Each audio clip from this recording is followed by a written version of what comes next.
What is the default host name of our routers when we first receive them from Cisco, or maybe we purchase them from a reseller? Well, it should be router. We're connected to the console port right now. We've plugged in our router, and it says router.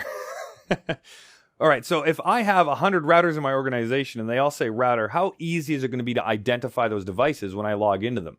Well, it's not going to be easy at all. So what we want to do is we want to change our host name, and we want to make the host name meaningful. So what do I mean by meaningful? Well, that means something different to every single person in this world, because our organization might use a certain naming convention, certain numbering convention, certain way to identify various products that they have.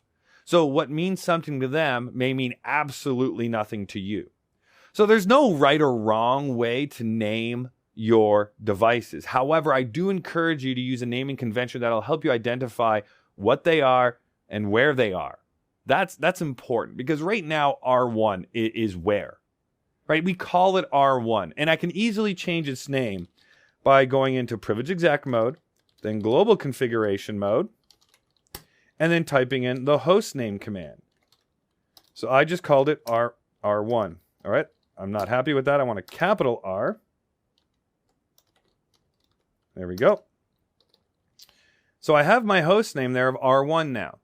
Now that helps me out because this is a small environment. It's a lab environment. I know what R1 is. There's not a whole lot of routers here. But in a larger organization, where is this router? Is it at headquarters? Is it an edge router? Is it at the branch office? Is it an edge router? Well, what is it doing? What's its responsibility? That would be very beneficial. So you might name it in a way so that way there you have its what it is. So this is router number 1, or maybe we have specific names for it. So router 1, and where is it? It's at headquarters. And what is it? It's an edge router. Or maybe it's a router that is designed to connect certain VLANs, certain subnets together. We might want to add that into our naming convention. Maybe it's a backup router. We might want to add that into our naming convention. It might be a router dedicated to the internet connectivity. We might want to add that into our naming convention.